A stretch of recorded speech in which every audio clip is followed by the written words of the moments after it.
Trans rights are human rights. Trans rights are human rights. Trans rights are human rights. Trans rights are human rights. Trans rights are human rights. Trans rights are human rights.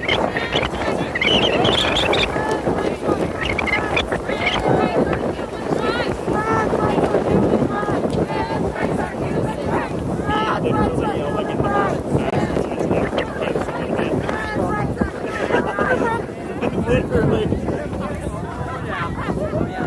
That was one of the times I don't care about my voice unless I'm interacting with people, I guess.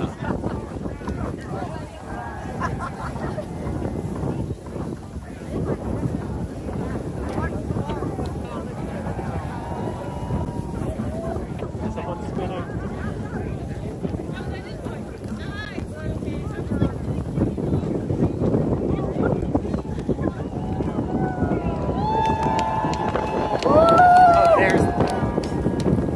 That's the one, yes. I don't know what that is. I think that's the Lincoln.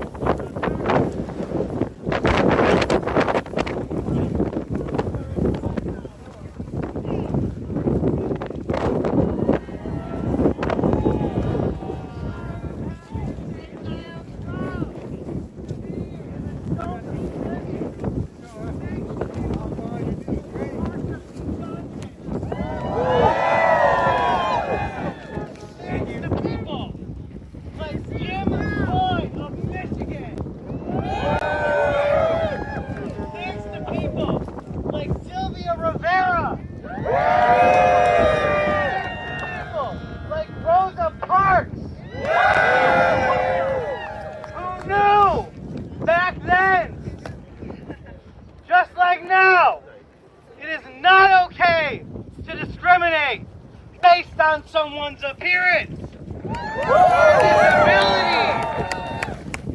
or status of any kind. That is not the USA that my grandparents fought for. And neither was it for yours. We are here. We are queer. They are afraid of our fierceness. Because we are tigers. We are tigers instead of fairies. That is what Stonewall was about. Tigers instead of fairies, like they thought we would just bow to their will. Well, here I am at 44 years old, still showing transphobia the door. We are a proud, mighty people. We are not going to go anywhere, and we are not going to be erased. No, we are here. We are queer. Get fucking used to it. My name is Kevin, aka Skye Spectrum, and I am here to recruit you. Do you want to get a ticket for the White House? Yes, at some point. Standing on the shoulders of people like Harvey Milk. People who knew what the fight was about and were unafraid to stand up when the country needed them to say, we're not going anywhere. And I'm going to continue talking until someone takes the mic away from me. So here I go. I am the writer and creator of Stonewall the Musical. If you've never heard of it, that's okay. It's still being made, just like our history. In the moment, here we are, making history. On March 1st, 2025, we are here. We are queer. We are still alive.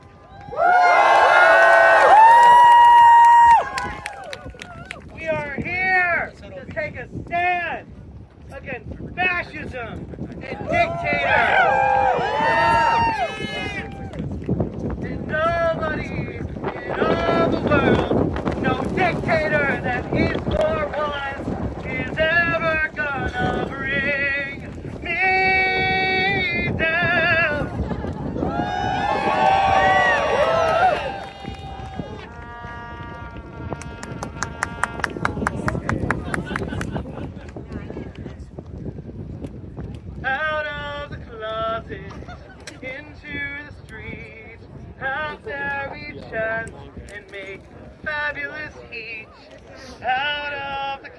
closet, come near with me, for we are free to be who we want to be.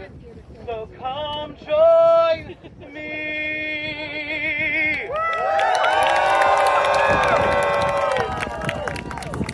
Yes. All right. Out of the closet. Into the streets. Out of the closet. Into the streets. Out of the closet. Into the streets. Out of the closet. Into the streets. Out of the closet. Into the streets. Out of the closet. Into the streets. Out of the closet. Into the streets. All right. Into the streets. Let me welcome Emmett. Here we go.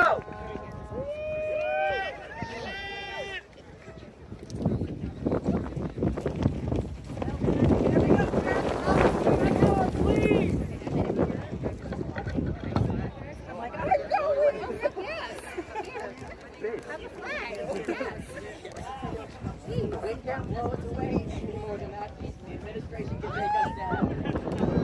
The support of our community will keep us here. The first gay rights marches was in 1979. Lesbian, gay, bisexual, and transgender rights. 1987, 93, and every march since. My husband has been amongst the millions marching for our rights and celebrating the victories along the way. My right to exist and live as I truly am.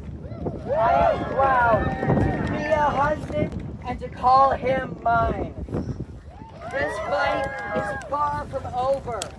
Fuck Iowa, fuck Texas. None of our rights are safe until we rescue our democracy. But we shall prevail. Transgender people always have and will always exist. And in the face of hate, queer joy is a radical protest. So to Trump, to the rest of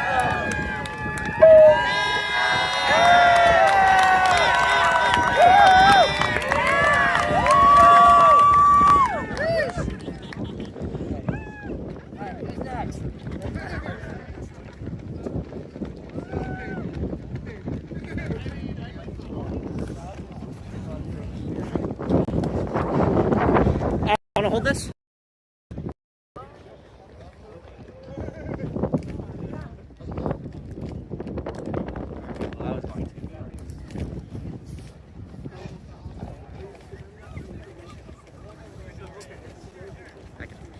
Yep.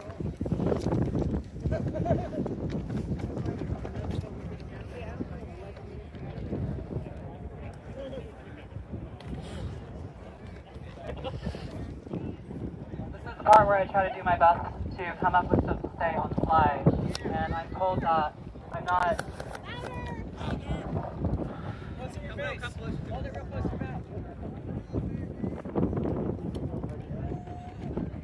I'm told that I'm getting better at that. Is that a little better? So, thank you all for being here. As you can see, we are here with the White House as our backdrop, because this administration is not the focus. We are.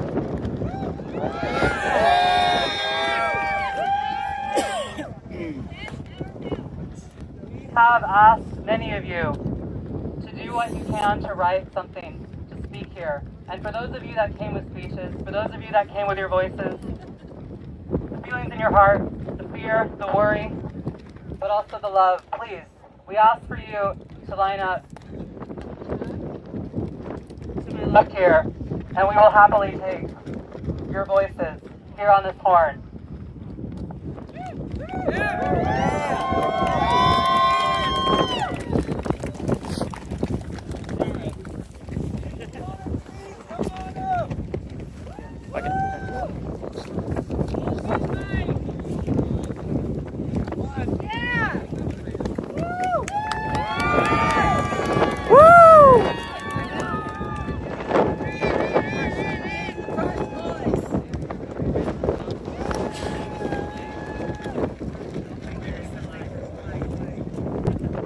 raise your hand if you can hear me, everybody.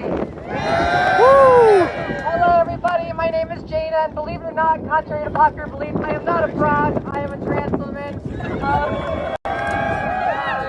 Pardon my voice, I lost it in the march, like I'm sure many of you have. I'm a videographer.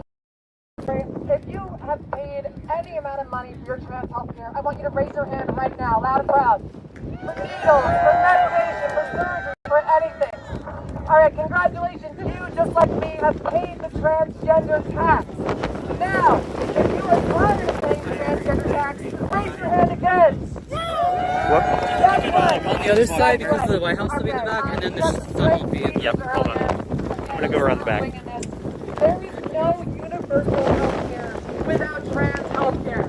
Alright?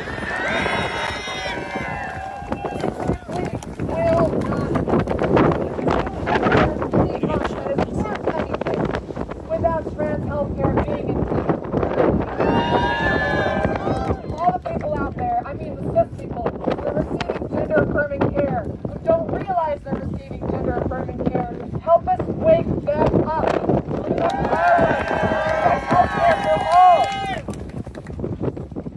That's pretty much the gist of what I have to say. I am sick and tired of us being beaten down socially and financially. It's not fair. There is no victory for the working class without universal health care. There is no victory for the working class and people like you and me without trans rights. Well, I've got a megaphone. This is probably my last chance I can actually shout today. Thank you, everybody. Can I get some trans power? Woo! When I say trans, you say power. Trans! Power! Trans! Power! Trans! Power! What do we have? Trans! Power! Trans! Power! Trans! Power! Thank you, every single one of you, for being here. Thank you to all the organizers for meeting all of us in our community. And everybody is in the White House. You know what I have to say to you, but I'll be polite. There are children here. Thank you, everybody.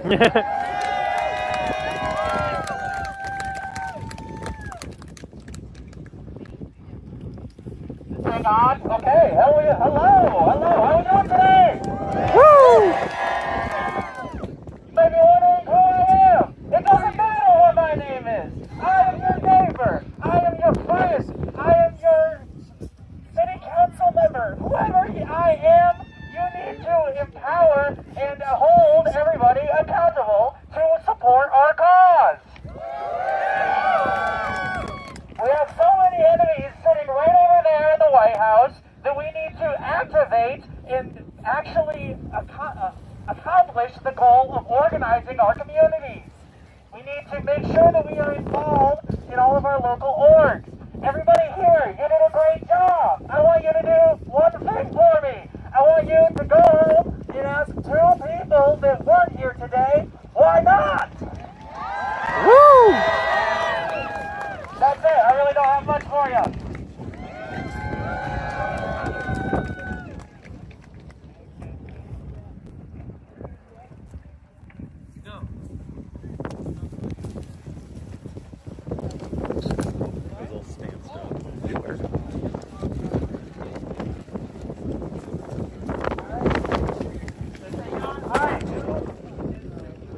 Let's make some noise. I am very, very inspired by the fact that we are all here today. I am proud of all of us for being here today. You have no idea what this means to me. Excellent. Need anything? No. Beautiful. Thank you so much, though. Of course. Thank you.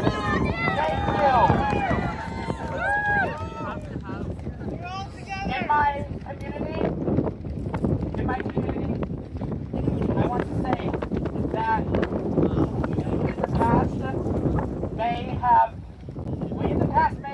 had difficulties from having the Republican Party try to erase us, but they cannot erase us. We are here. We cannot just be eradicated. We are not a concept. We are people. And we are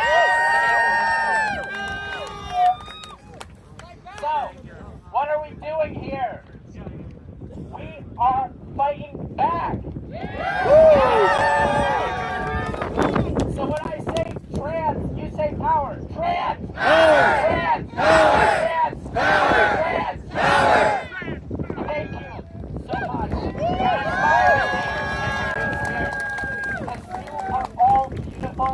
You have the light in your eyes. Every single one of you. And they cannot erase the light that is in our eyes today. That has always been there, and that will always be there. As long as we exist, the future is ours.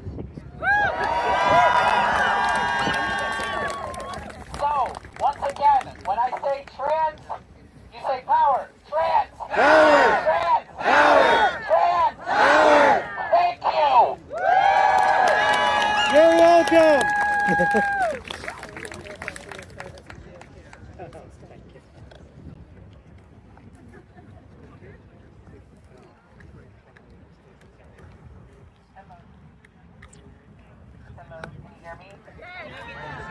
Okay, so I just wanted to come up here and say that I am the trans children that hear. I was around 14 years old when I came out to my mom. I was around 14 when I came out to my mom, and a lot of people I've spoken to think she influenced me or forced me to be this way. And it might come as a shock that when I first came out, she was against it. And the first thing she said to me was, you know how I feel about kids your age coming out. So, she said, you know how I feel about kids your age doing that. And now she is my biggest advocate and is upfront.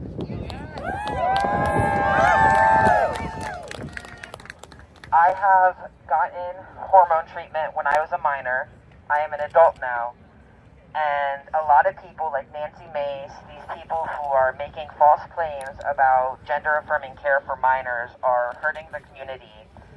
And we need to listen to those like me who managed to do that when they were underage, who actually know what it happens, the therapy involved, the trials, the tribulations, and we need to protect trans youth who are constantly being attacked and being told that they aren't who they are. Okay, that was all. Thank you.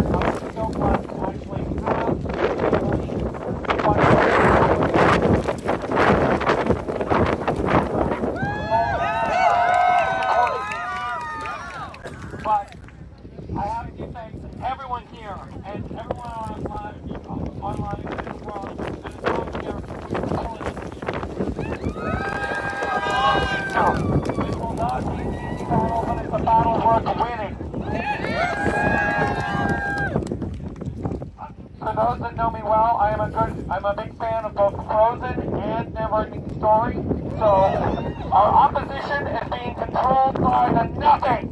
For those that know the Neverending Story, if you remember what Gamork said, he said that people with no hopes are easier to control, and ones that control have the power. So we need our hopes. So therefore, they cannot control us as long as we have our hopes.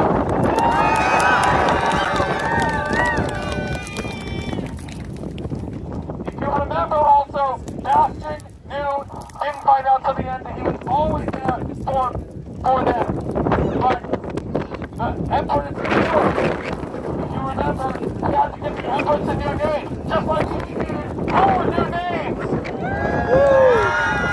Now I will be just a couple of quotes from Frozen. One is simply this, my favorite line from Let It Go. I'm never going back. The past is in the past! We're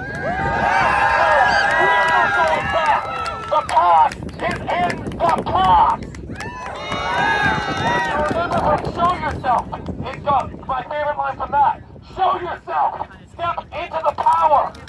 yourself into someone new. You are the one you've been waiting for all of your life.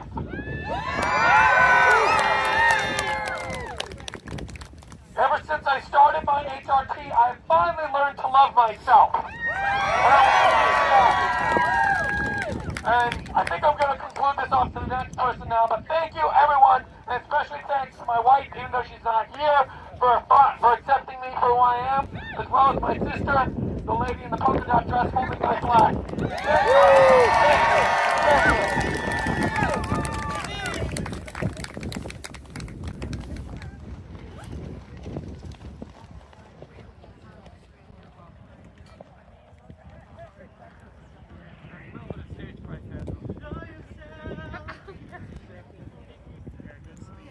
Hi, how's everybody doing today?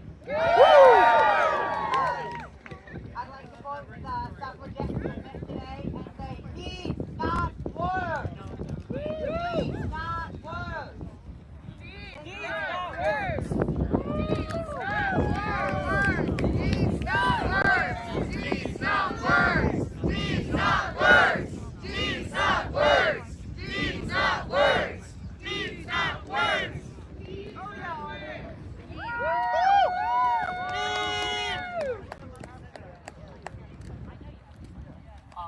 Yeah, this is working.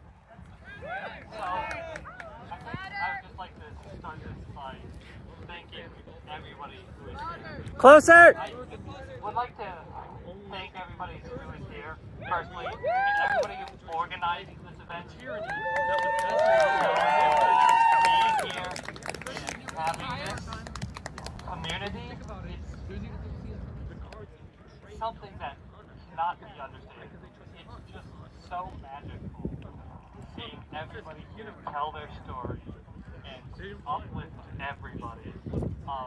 And to everybody who told their story and who has told their story in the past, I think that it's very easy to hear those things and be sad about them. Hardship comes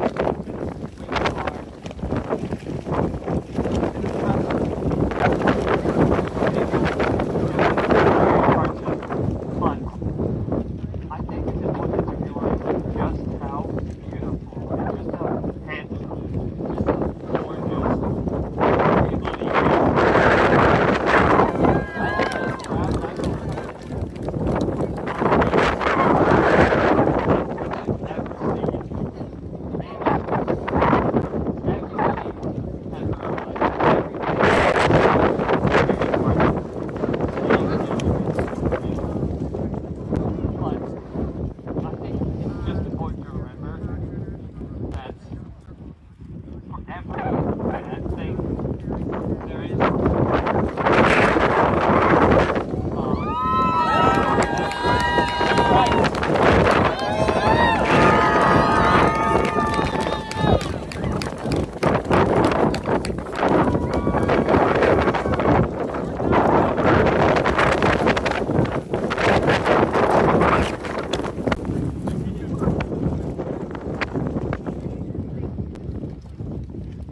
My name is Skye, Cassandra, Kimber-Nez. I just got my name changed. 2 days ago. It's amazing to be here.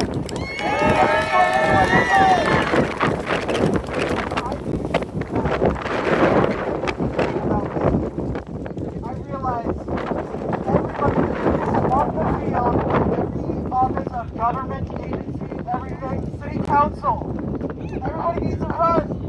Everybody needs to run. Every single worker, anyone who is able, needs to reach out and organize, coalition build, and we will be able to bring the government back to the people.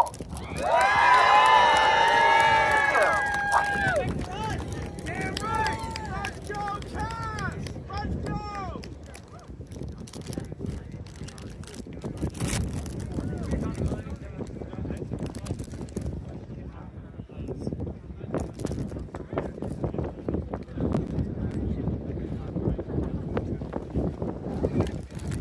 everybody? How are we doing today?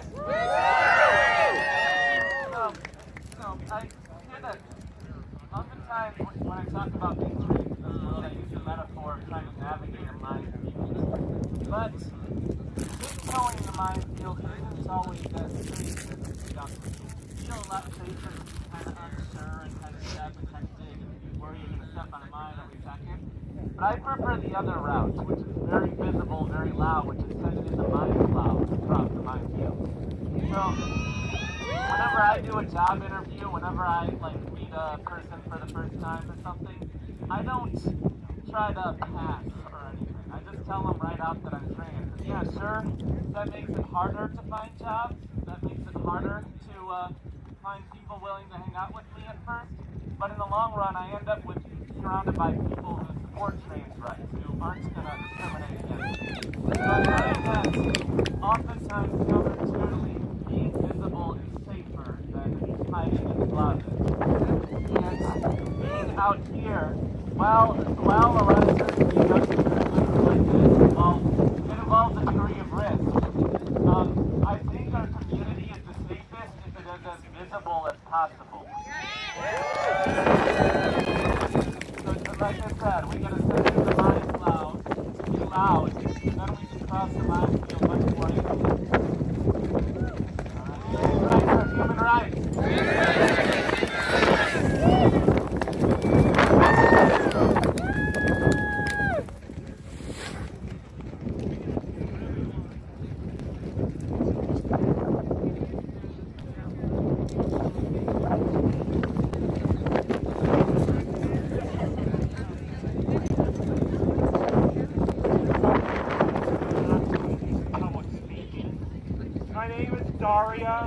I live in Delaware, and I came all the way out here to support my fellow trans people.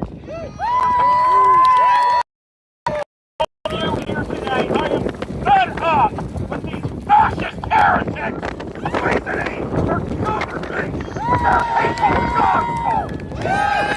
I was very outraged when the wrong outcome happened, that travesty of an election this past November.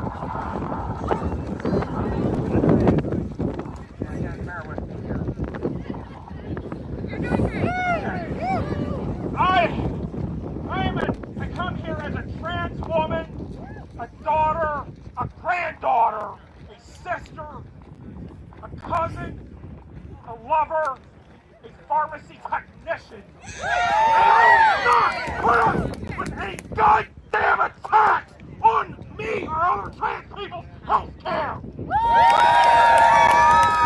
fascists have broken the social contract of tolerance to the final tie. They do not belong in America. They do not belong in D.C., not my Del Marvelous land, or anywhere. I had a grandfather on my dad's side who served in World War II as a Navy and later Marine doctor, and he did not serve, and he did not crush fascists like many others like him. So that we could have to fight all over again here in ours.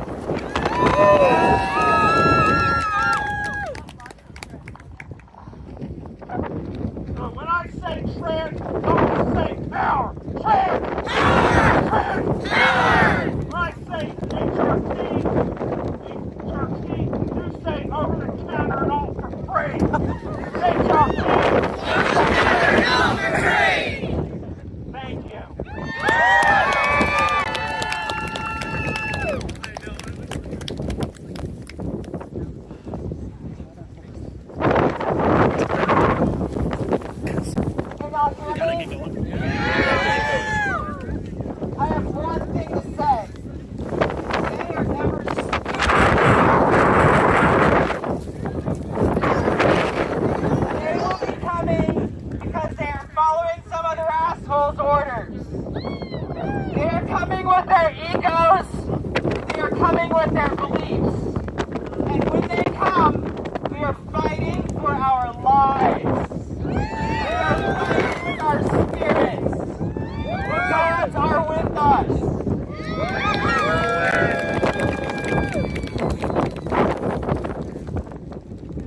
my sport, women's sport.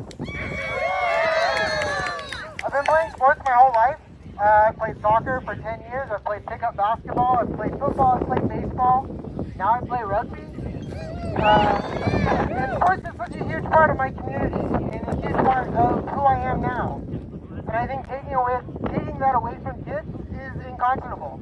We need more kids, more trans kids in sports, more trans women in women's sports, more trans men in men's sports, and more non-binary people in whatever sports they feel safest.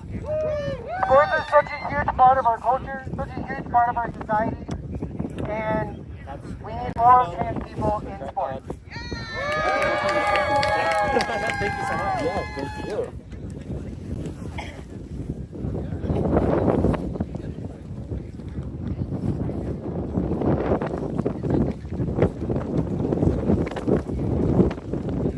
The wind is really screwing me up. I apologize. Everyone can hear me all right? Woo! Alright. Hi. My name is Scarlett. I've been out as a trans woman for only a few months. I came out in August. Woo! You weren't supposed to cheer at that far. And you know, I remember when election night came around. The only thing I could really think about was I only got 3 months of being out before everything went to hell. And I didn't sleep that night. I'm sure a lot of you didn't sleep that night either. And, you know, it was scary. It was terrifying for about 2 hours before I realized, wait a minute, I should be pissed. Woo! I should be so pissed off right now. Because a third of the country went out and said, I don't deserve rights. And then the goddamn electoral college decided that a third of the country outweighed the other 2/3 completely arbitrarily. And for a while I didn't know what to do about that. Until Inauguration Day, I kind of sat in my room rotting, you know, brooding.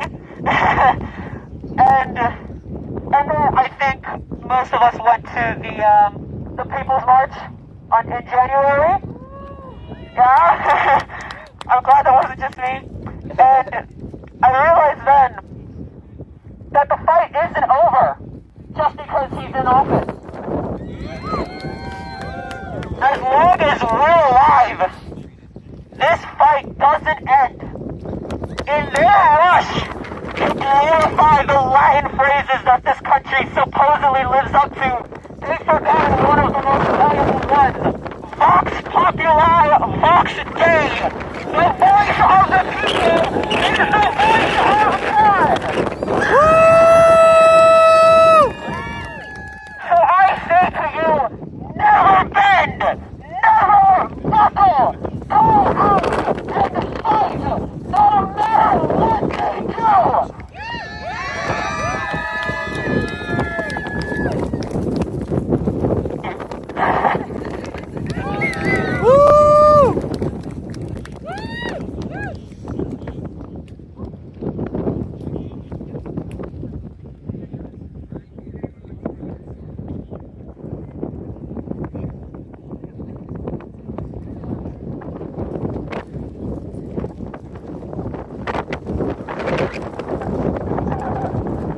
Hi, everybody. So, I'm very recent to all this. This is my first protest in D.C.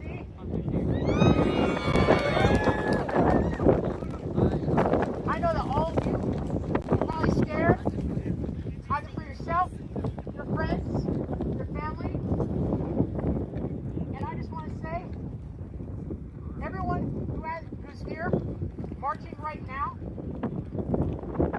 all of you have what it takes to fight against this administration. We all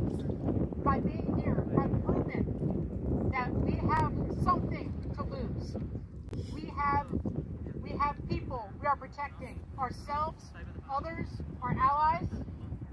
Do you think the people sitting in that house right over there, who, when you criticize their president, send you letters from the Justice Department, do you think they have the courage to stand up when the going gets tough?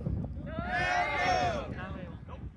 Do you think they, who won't let another president speak in their building because he didn't say thank you enough, is going to fight when the going gets tough? Just remember that we always have much more to protect than they do. And just like in the Vietnam War, when it's for their time to fight, they'll rather duck and hide.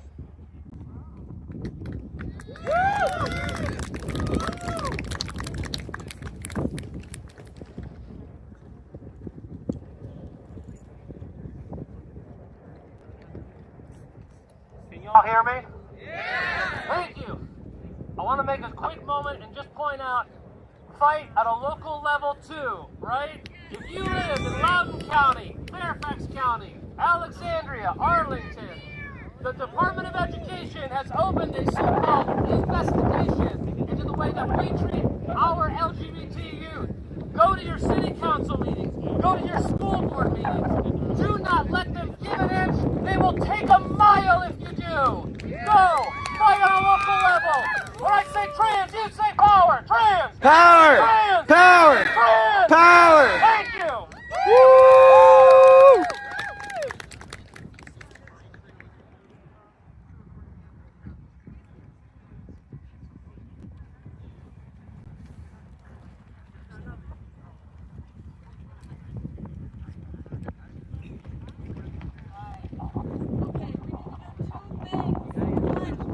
Speak into the hand. Can you hear me? No? Alright, better? Okay. Woo!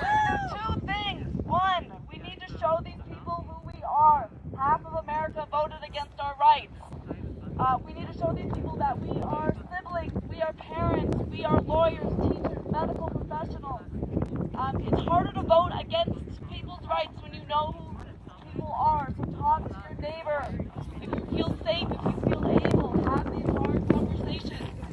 Two, we need to protect and lift up the voices of those most vulnerable in our community. I'm talking about trans kids, I'm talking about trans immigrants, trans asylum seekers. There's more, please. That's all. Thank you. Woo!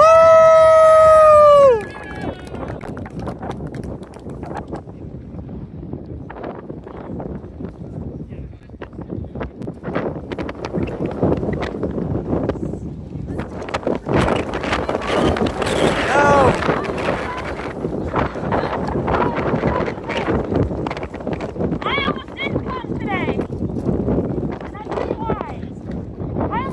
because I found it in our lives.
Testing.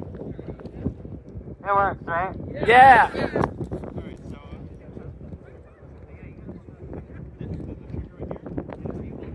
I think I am? Yeah! Woo! So as you can see, I've never used a megaphone in my life. My name is Ireland, and judging by the camera on my neck, I am not Bud, I am only a humble artist.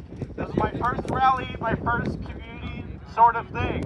This is all very new to me. It's very surreal, but pretty awesome. I come to you today as an artist because I am a transgender movie director. I want to put our stories on the screen. Woo! Unity and such here today inspires me to put our stories on the big screen for people to see and to understand. Sorry, I have no idea what I'm doing. You're good. You're good. All I can really ask for you is to engage with transgender art.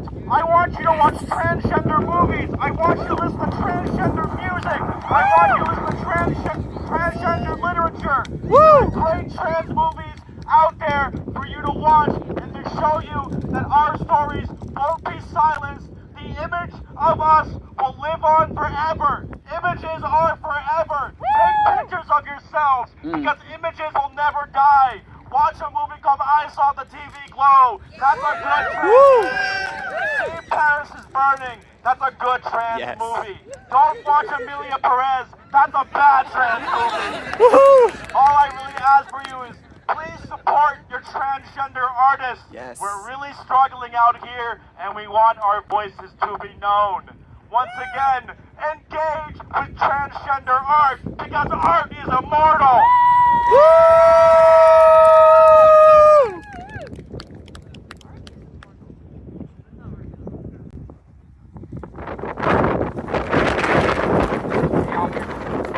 Alright, what is up, DC? My name is Gwen. I'm coming from Florida, originally. I didn't know. Florida around here. Now we all know what a hellhole that state is, and I'm happy to be, out of there. Yeah, fuck DeSantis. Fuck that guy.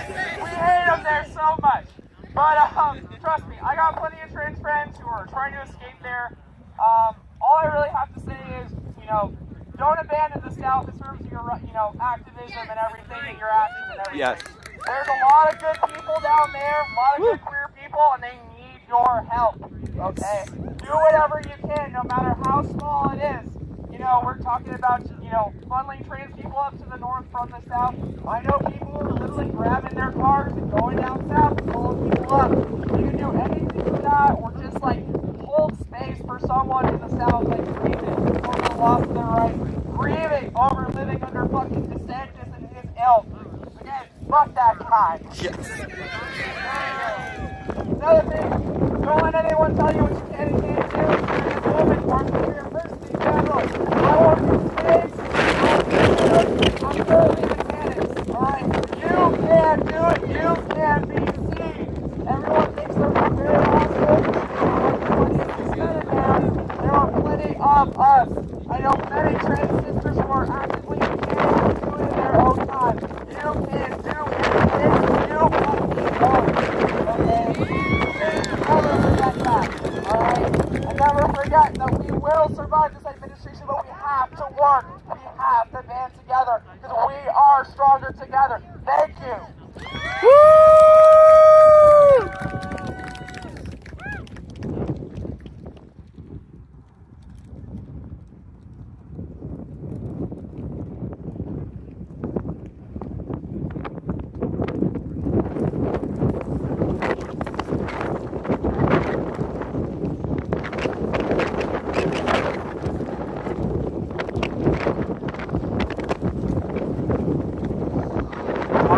Yeah.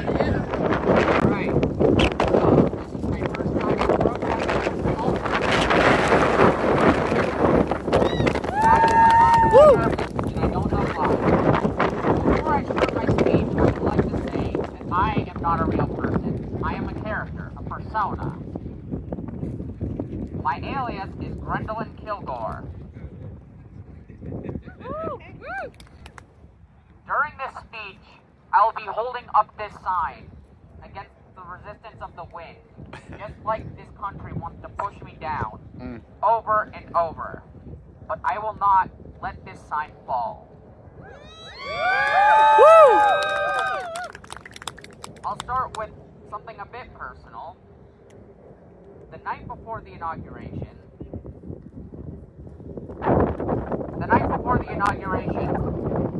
I went and ran out of my house in the cold, in the snow, barefoot, expecting to freeze to death, wanting to die.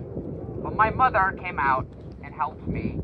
She saved my life, and I can never thank her enough for that. What I realized afterwards is that I can't do that. I can't have my life amount to just another number that counts towards trans suicides. I can't allow that to happen, and I can't allow these fascist dickheads to use this tally of how many people have committed suicide as a fucking scoreboard. Woo! If you can see the message on this sign, if these fascist dickheads are going to go around saying, your body, my choice, threatening to sexually assault people, threatening to take away bodily autonomy, then my message to them is to respond with, your body, my dinner. The last part of my speech, I would like to talk about something personal. Someone before me talked about supporting trans art. Yes. And I would like to dedicate this speech to my favorite author, a trans man named Billy Joseph Martin, who lives in New Orleans. Before his transition, he wrote a bunch of extreme horror erotica novels, and has sort of retired since then, but not fully. He's still working on stuff somewhat. But yeah, you can find his work. He's written Lost Souls, Drawing Blood, Exquisite Corpse, but he's also written things that are not as intense.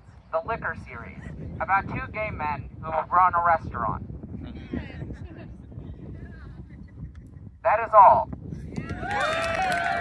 Woo!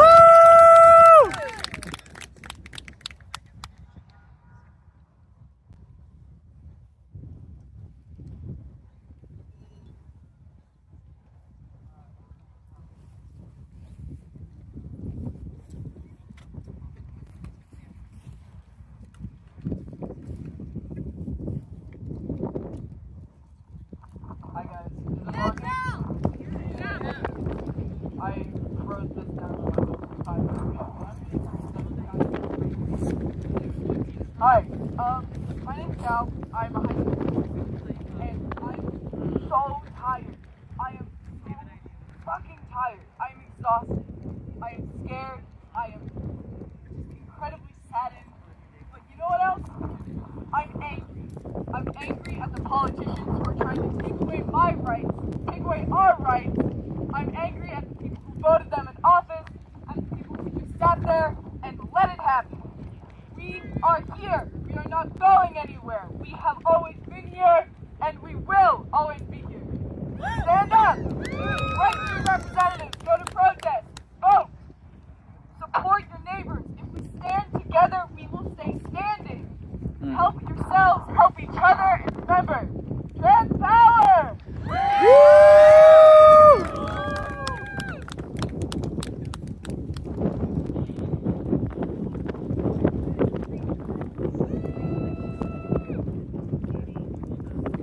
Hold it at least for a second, and then you can fully do volume. My name is Ernie. Hi, Ernie. I'm 9 years old and I'm a transgender girl. Woo! I see the sad and I see resilience. Woo! We're marching for peace. We're marching for liberty. We're marching against hate. Yes. Woo! I like to end this by saying, with a simple call and response. human rights. Our human rights. Human rights. Our human rights. Woo!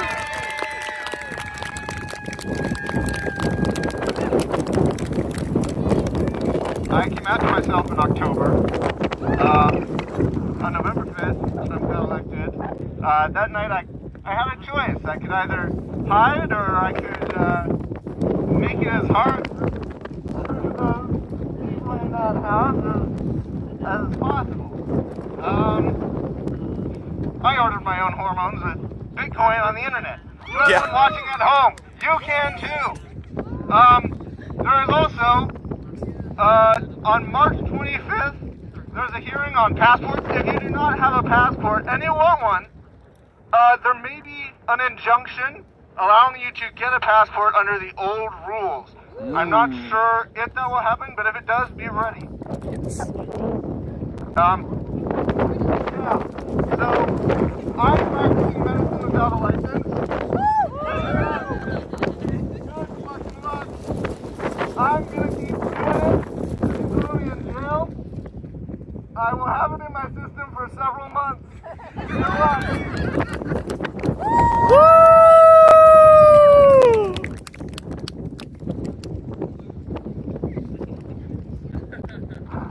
You guys hear me?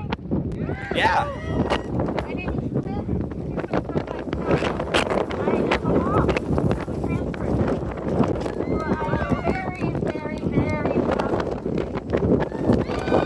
Very proud. She talked a minute ago, and I just can't actually see you now, but I want to tell you I love you with my whole heart, and I love you unconditionally. And I think not enough of us know. So I want you guys all to know I gotta take part, I gotta love for everybody. I love you all unconditionally.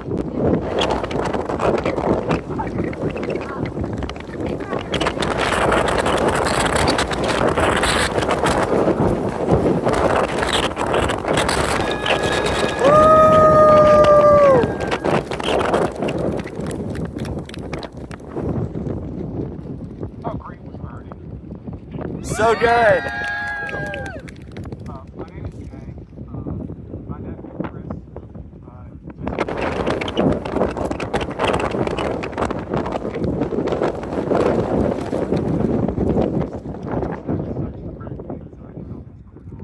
Yeah. So I just want to let you know this is short. You are loved. We love you. I'm kind of preaching to the choir. Reach out to those who may not hear from you. Yeah.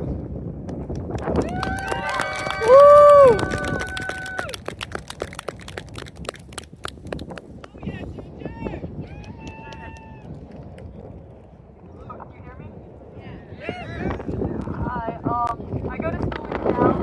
I'm non-binary. And last night, after I chopped my hair off with craft scissors in the bathroom,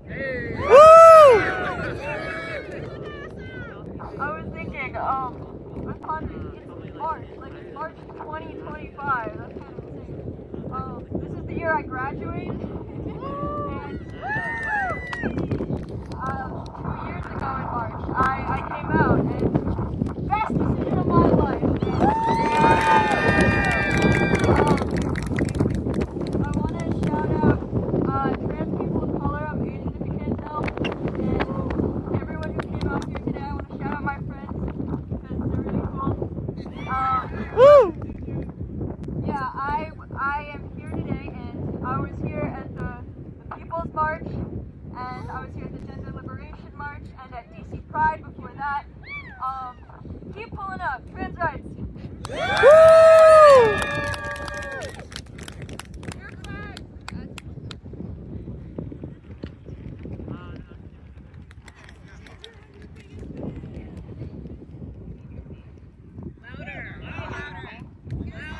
Alright, so, my name is Gabriel. I am 21 years old, and I was 12 when I was first elected.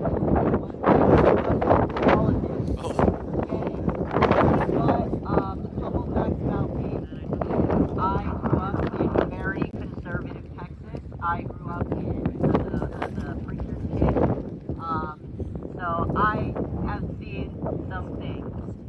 I started a GSA at my small town high school with nothing but blood, sweat, and tears. They fought me every step of the way, but I'm going to tell you some things that I learned in my experience in resistance. Number one, it is that they want you miserable. They haven't earned it. They want you to but make them earn it. The best thing you can do in terms of resistance is to be happy. And it can be hard. It can be really, really hard to be happy in a world like this. But it is what you need to do. Don't just do it for yourself, do it for your community. Do it because the immeasurable safety of knowing that there is another queer person who is feeling joy in this moment, you do not know how much that will help other people. So to anybody out there who needs it, I want to say, it's going to be okay. I've been there too, but I made it through. It gets better, trust me. Another lesson that I learned with resistance is that we need community. What they want is to see you alone, but they need to earn it. We here are making a community. We see here that there are so many groups of people around, helping each other, supporting each other. Keep up that energy. Give everybody your love and support because they need it. So, in the spirit of anti-fascist resistance, I am going to go make out with my kids. Hell yeah! Woo!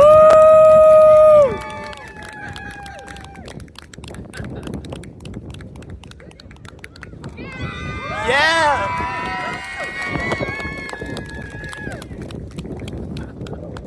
So I want to also just quickly interject. If there's anyone else who hasn't had a chance to get to mine, please do so. Once we're finished here, we'll be wrapping up for the day, and I just want to give everyone the last possible opportunity to let us hear from you. And every soul is beautiful, so definitely use that time that you're giving here. Thank you all so much for speaking.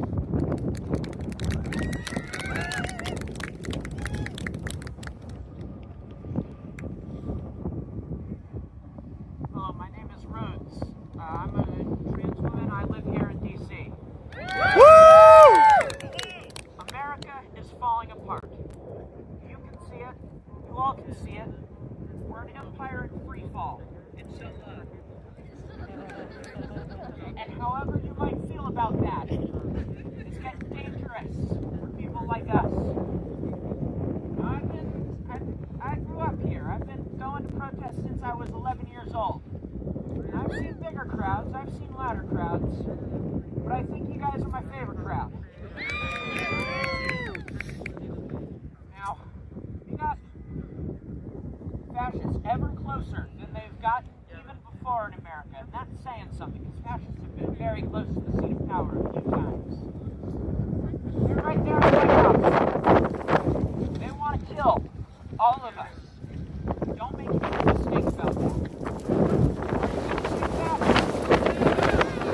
Are you going to lie down and let them walk over you? Are you going to let them wear pathetic shirts?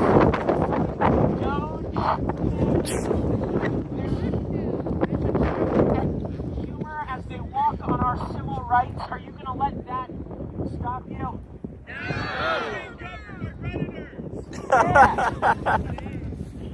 I'm not a particular fan of Redditors being in the goddamn White House.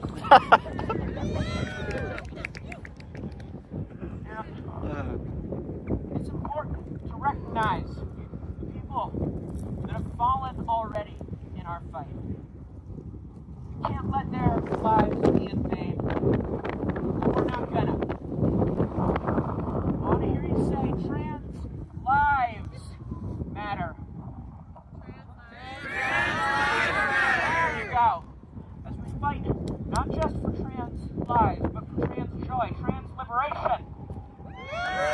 Woo! Now, we're being let down by our representatives in Congress. Well, you are. DC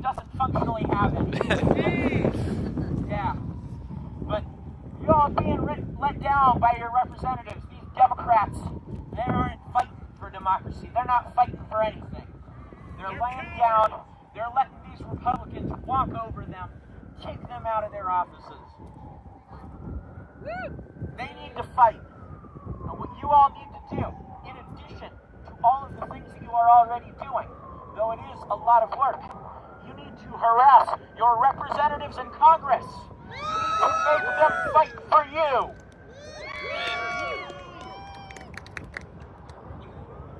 I love you all. Fuck the United States of America, but goddamn, I love Americans.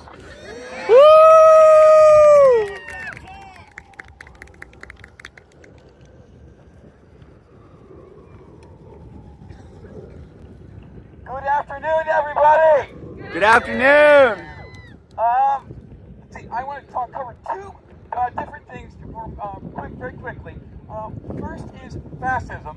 I'm a little ashamed to admit, but what brought me out here today is, first of all, this is my first event in support of this particular cause.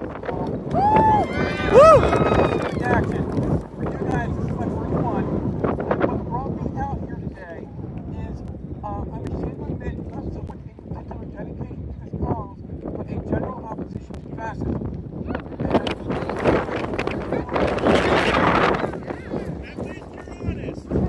Understanding that, how fascists operate.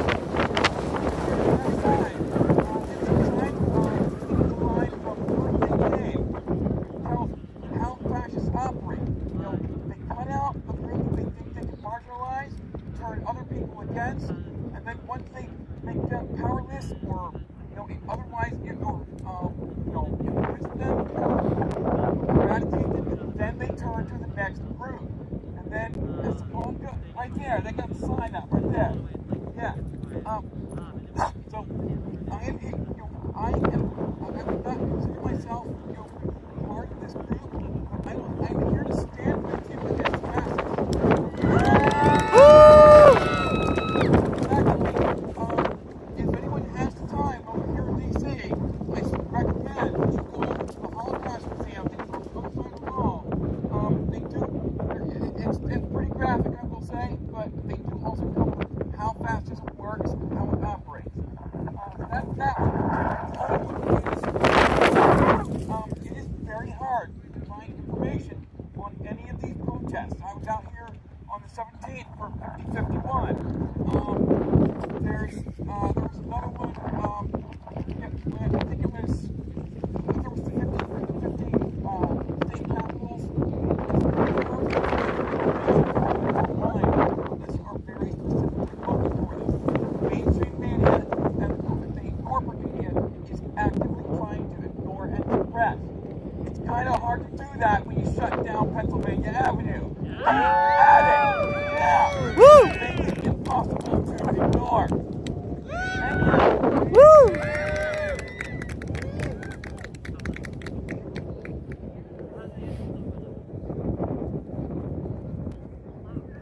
So I'm going to do something a little weird here. I'm going to address the folks that are not here.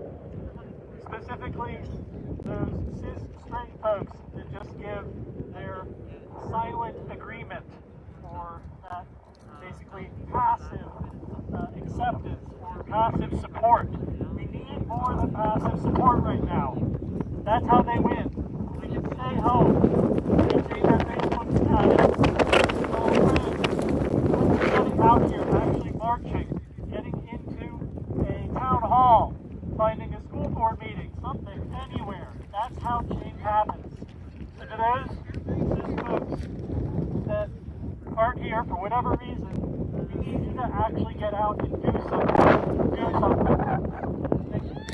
Woo!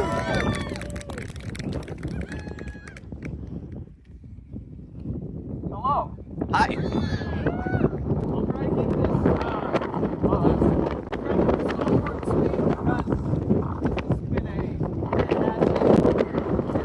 showcase of trans voices. I'm a cis queer. I'm out here with my boyfriend because my friends, family, some who were literally in the crowd earlier are trans. and I, care deeply about my concerns. I see a lot of young faces out here, and you're all awesome. It took me forever to find my voice. I'm rapidly approaching 30, and I have not been very politically active at all up until this point in my life.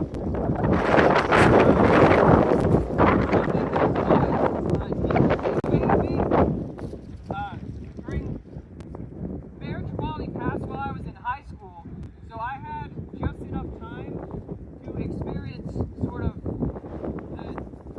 almost disassociating looking at a political map, just concerns about where am I allowed to live the American dream. That has been my motivator, and the relief I experienced when that was lifted, and the fact that there are still queer children today who have to worry about a political map, that's the one biggest motivator that I have. This fight isn't over until every queer person in America is free to live their life anywhere in this country to the full, to fulfill this country's promises.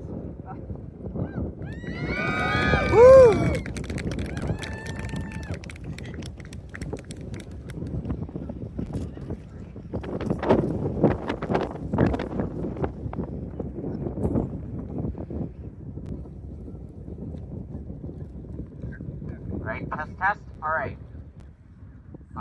First, I want to say a message for all the trans kids here, and in general. I am so sorry about the state of this country, the state of the world.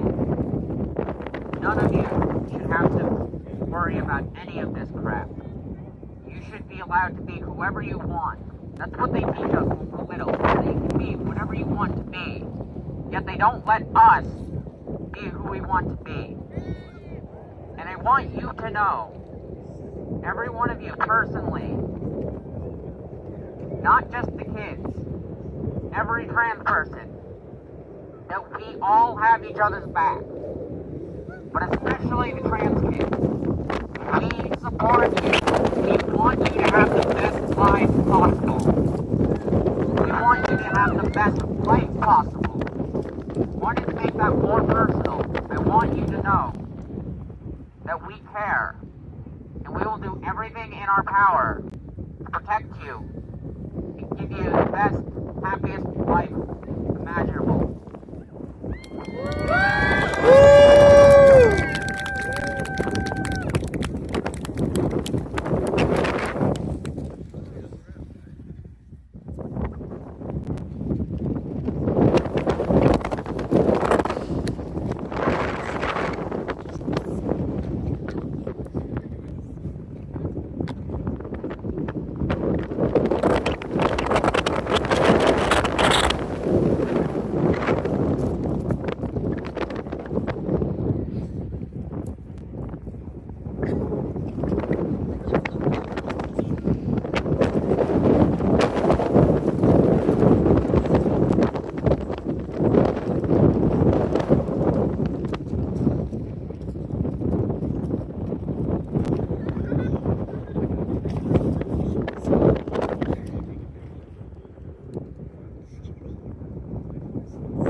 time I've traveled to a few states and met with people. It's a new part. I'm actually from California originally.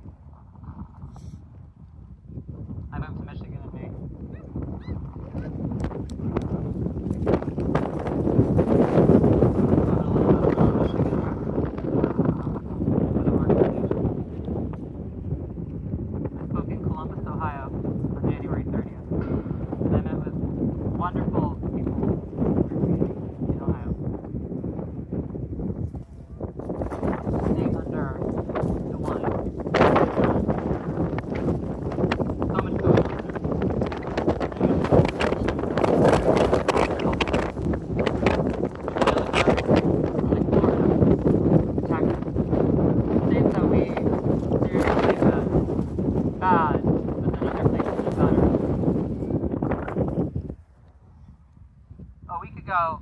I heard from a father in Hawaii who was scared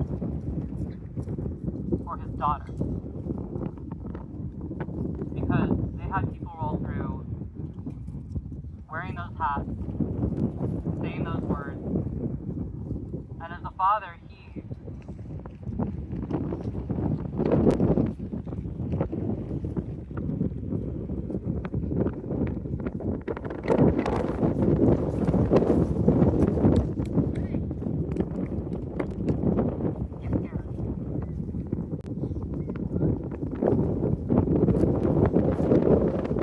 lots of people are scared right now.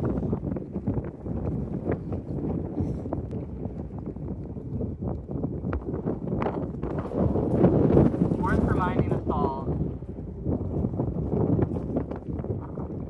they want us to be scared.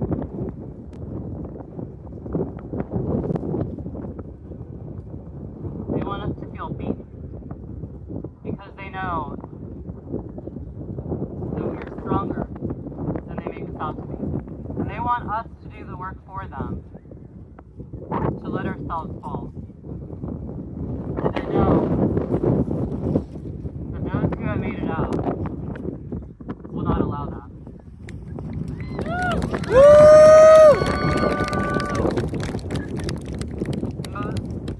Those who couldn't be here with us today will not allow that. Those who watched from afar. Our community, our allies, those who care for us and love us.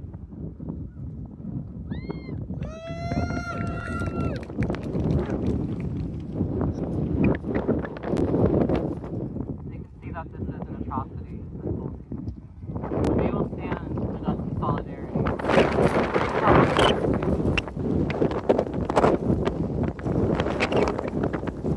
And it's only been just over a month of 47.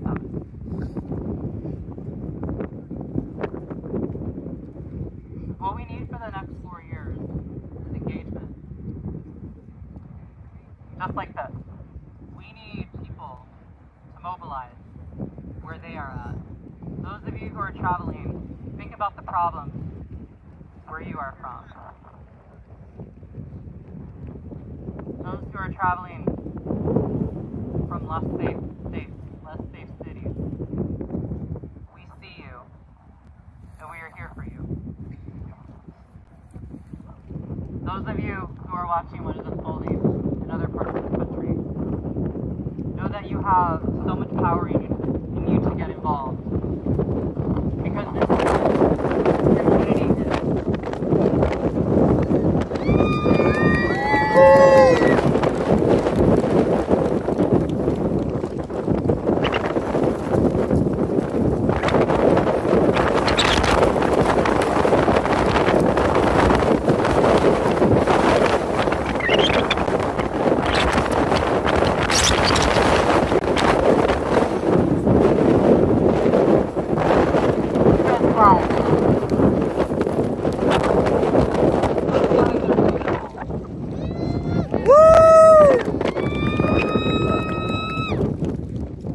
And a community of love.